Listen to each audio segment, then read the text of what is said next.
Interesting से video में आप सभी का स्वागत है। जिस वाले वीडियो को आप कह भी सकते हो कि मार्वल वर्सेस डीसी है। आई नो ये टॉपिक थोड़ा सा पुराना है, जहां पर बहुत सारे बंदों ने ऑलरेडी ढेरों से टॉपिक बना रखी है, लेकिन इस वाले इंटरेस्टिंग से वीडियो में कुछ हम ऐसा ही करने वाले हैं, लेकिन थोड़ा सा डिफरेंट करेंगे, क्योंकि हम पूरी तरीके से कॉमिक बुक के ही रेफरेंसेस को उठाएंगे और साथ ही में हम सिर्फ ये चेक नहीं करेंगे कि आखिरकार कौन सा सबसे ज़्यादा ताकतवर है, बजाय इसके हम ये भी डिसाइड करेंगे कि इन दोनों में से सबसे बेहतरीन विलन आखिरकार कौन ही है। और विलन की बात सुनकर आप सबके दिमाग में थोड़ा सा घंटी बजा होगा, क्योंकि हम बात करने वाले हैं सबसे बेहतरीन साइकोपैथ के बारे में, जो कि मार्वल से माना जाता है ग्रीन गॉब्लिन है। और हम सभी को पता है कि साइकोपैथ का अगर नाम आता है तो डीसी से जोकर का ही नाम सामने निकल कर आता है। तो ऐसे में इन दोनों कैरेक्टर को आज हम कंपेयर करेंगे और कॉमिक बुक के ही रेफरेंसेस और मूवी के भी छोटे मोटे रेफरेंसेस को उठाकर इन दोनों को कंपेयर करेंगे और आखिर में डिसाइड करेंगे कि इन दोनों में से सबसे पावरफुल कौन है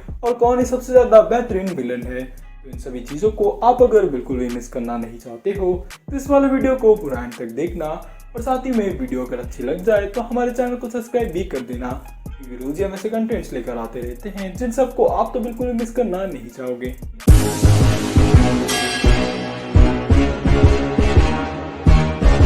आखिरकार हम इन दोनों कैरेक्टर को ही कंपेयर क्यों कर रहे हैं, क्योंकि हमने अक्सर ही देखा है इन दोनों कैरेक्टर में काफी सारे सिमिलरिटीज भी हैं, जैसे कि ये दिमाग से बिल्कुल ही साइकोपैथ है और लोगों को तड़पते हुए देखना इनको काफी ज्यादा पसंद भी है। और साथ ही में इन दोनों को आपस में पता है कि इनके ही सुपर हीरोज यानी कि जोकर के बैटमैन और ग्रीन गॉब्लिन का स्पाइडरमैन के बारे में इन दोनों को पहले से ही पता है कि ये कितने भी ज्यादा कांड क्यों ना कर ले, लेकिन वो चाहकर भी इन दोनों को नहीं मार सकते हैं, जो कि इन दोनों को और भी हाथ खुलाई कर देते हैं अपनी ब्रूटलिटी और तरीके से दिखाने के लिए। तो ऐसे में हम इन दोनों कैरेक्टर को कंपेयर करेंगे। तो सबसे पहले ग्रीन गॉब्लिन के बारे में ही बात कर लेते हैं, यानी कि इसके ही कॉमिक बुक रेफरेंसेस और मूवी के रेफरेंसेस को कंपेयर कर लेते हैं। सबसे पहले ओरिजिन के बारे में बात कर लेते हैं, जहाँ पर नॉर्मन ऑसबॉर्न नाम का बंदा ऑस्कप नाम की एक कंपनी का मालिक भी था। साथ ही में इसके अंदर गॉब्लिन नाम के सीरम को बनाया जा रहा था, जो कि आप कह भी सकते हैं एक kind of super soldier serum ही था,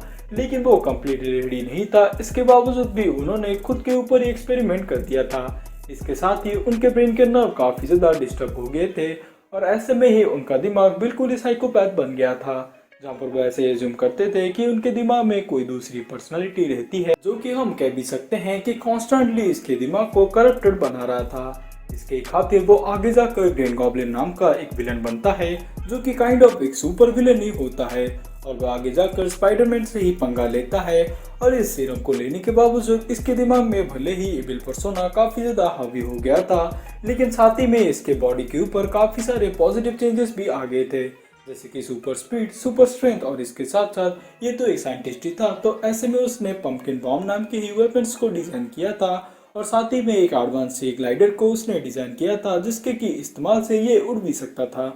ये थी इसकी लंबी चौड़ी ओरिजिन स्टोरी, लेकिन बात करते हैं इसके ही छोटे मोटे कॉमिक बुक रेफरेंसेस के बारे में, जहाँ पर जैसे हमें मूवी में दिखाया गया था कि ग्रीन गॉब्लिन को ट्रिक करते हुए स्पाइडरमैन ने ही अपने ग्लाइडर के हाथों मार दिया था। सेम सी इसी वाले चीज को कॉमिक बुक से ही उठाया गया था। तो ऐसे में हमें छोटा मोटा हिंट मिलता है कि नो डाउट ग्रीन गॉब्लिन काफी ज्यादा साते दिमाग का है, लेकिन हमारे स्पाइडरमैन से तो नीचे ही है, क्योंकि अगर ऐसा नहीं होता तो स्पाइडरमैन बिल्कुल भी इसको ट्रिक नहीं कर पाता और ऐसे में अपने ग्लाइडर के हाथों अपनी चूक से नहीं मरता। हो सकता है वो एक कोइंसिडेंस ही होगा, क्योंकि अक्सर ही हमने कॉमिक बुक में और मूवीज तक में भी विटनेस कर रखा है कि ग्रीन गॉब्लिन ने ही ऐसा मास्टरमाइंड प्ले किया था कि स्पाइडरमैन को भी सोचने पर मजबूर कर दिया था, जिसका एग्जाम्पल तो हमें टॉबी मैगुइर के ही फर्स्ट वाले मूवी में ही मिल जाता है, जहाँ पर उसने बच्चों और उसके गर्लफ्रेंड के अंदर ही चूज करने पर मजबूर कर दिया था, लेकिन आखिरकार जैसे तैसे करके उससे बचा भी दिया था। लेकिन इससे हमें पता चलता है कि ये स्पाइडरमैन को भले ही टक्कर भी दे सकता है, लेकिन छोटे मोटे इंस्टांसेस पर स्पाइडरमैन से नीचे ही गिना जाता है। रिफ्लेक्सेस के मामले में भी काफी ज्यादा खतरनाक है, क्योंकि हम सभी को पता है कि स्पाइडरमैन के पास सिक्स सेंस होती है और इसके इस्तेमाल से ये किसी भी हैंड टू हैंड फाइट में विजेता घोषित होता है। लेकिन अगर इसको ग्रीन गॉब्लिन टक्कर दे सकता है तो आप इसके ही पावर लेवल को अंदाजा कर ही पाओगे, क्योंकि इसने ही स्पाइडरमैन को काफी बार हैंड टू हैंड फॉर्मेट में ही टक्कर दे रखा था। साथ ही में नॉर्मन ऑसबॉर्न एक बड़ा बिजनेसमैन भी था, जैसे कि हमने आयरन मैन के केस में देखा है कि ये वेपन ही बनाकर सभी आर्मी को सर्व करता था। तो कुछ उसी तरीके से ही हमने ढेरों बार इसकी कंपनी से भी सेम चीज़ को ही करते हुए देख भी लिया था। और वैसे भी स्पाइडरमैन की आइडेंटिटी को इसने ही रिवील कर दिया था कॉमिक बुक में ही सही, लेकिन इससे ही हमें पता चलता है ये अपने सुपर हीरो को कड़ी लेवल पर ही टक्कर दे सकता है। और साथ ही में ये ब्रिलियंट लेवल का ही माइंडसेट भी रखता है, क्योंकि अक्सर ही हमने कॉमिक बुक के इश्यूज पर देखा है भले ही ये स्पाइडरमैन से हैंड टू हैंड कॉम्बैट में अगर थोड़ा कम पड़ जाए तो ये ट्रिक कर कर ही स्पाइडरमैन को काफी बार दूर चटा सकता है। में कॉमिक बुक में ये ढेरों ऐसे ग्रुप को फॉर्म कर चुका है जिनमें से डार्क एवेंजर्स भी एक है। और साथ ही में हमने इसको कार्नेज के साथ भी बॉन्ड करते हुए देखा है ग्रीन गॉब्लिन का ही सबसे खतरनाक वर्जन रेड गॉब्लिन को देते हुए। और ऐसे भी हमने साइकोपैथिक नेचर को देख रखा है जो कि सुनने पर काफी ज्यादा माइंड डिस्टर्बिंग फील होती है। यानी कि एक बार एक कॉमिक बुक के इशू पर हमने ये तक देख रखा था कि ये ग्वेन स्टेसी से ही इसके बच्चे थे। और सिर्फ यहाँ तक ही नहीं थमता है, क्योंकि व्हाट इफ की सीरीज में यानी कि कॉमिक बुक सीरीज में हमने ऑलरेडी देख रखा है कि ग्रीन गॉब्लिन ने इन्फिनिटी गॉन्टलेट तक को यूज कर रखा था। तो इन सभी पॉइंट से आपको थोड़ा बहुत आइडिया मिल ही जाएगा कि ये कितना बड़ा साइकोपैथ था और कितने ज्यादा स्ट्रॉन्ग होता है।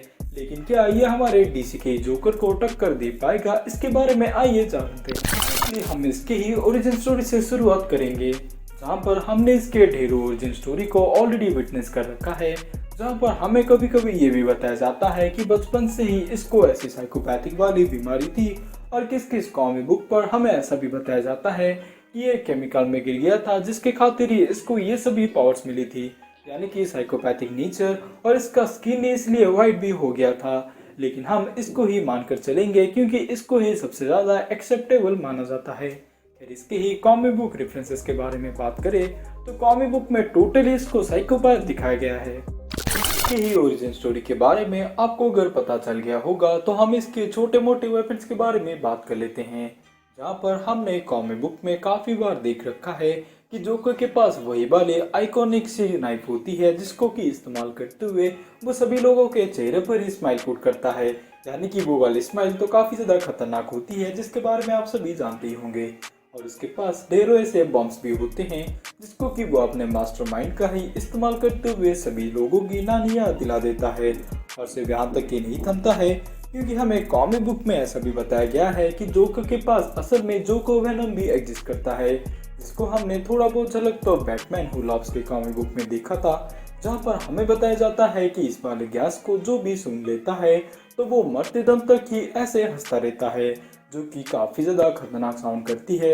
और इसके चपेट में सिर्फ बैटमैन ही नहीं बजाय इसकी पूरी जस्टिस लीग की टीम ही आ चुकी थी। इसके ही छोटे मोटे कांडों के बारे में बात करें जिसको कि हमने कॉमिक बुक में ही देखा है, तो इसने मर्सिलेस तरीके से ही अल्फ्रेड के हाथों को काट दिया था। साथ ही में ये इतना ज़्यादा स्किल्ड होता है, यानी कि hand to hand fighting skill में ये इतना ज़्यादा काबिल है कि ये बैटमैन के साथ भी कोप अप कर सकता है, जिसको कि हमने मूवीज में भी देख ही रखा है। और ऑब्वियसली कॉमिक बुक में तो इसको ढेरों बार ही दिखाया गया है। हमने कॉमिक बुक में ये तक देख रखा है कि ये काफ़ी ज़्यादा ड्यूरेबल भी है, क्योंकि बैटमैन के मुक्कों को लेना कोई भी बच्चों का खेल नहीं है, लेकिन ये भी इसके लिए एक बच्चों का खेल ही बन जाता है। साथ ही में हमने बहुत सारे कैरेक्टर को भी मैनिपुलेट करते हुए देखा है, जैसे कि टू फेस और रिडलर तक को ये इतना ज़्यादा ब्रेन वॉश कर देता है कि रिडलर जैसा भी इतना तेज दिमाग वाला बंदा इसके सामने नहीं टिक पाता। साथ ही में अपने पास जो भी छोटे मोटे रिसोर्सेज पड़े हुए होते हैं उन सबको इस्तेमाल करते हुए ये बहुत ही बड़ी खतरनाक प्लान भी बना सकता है,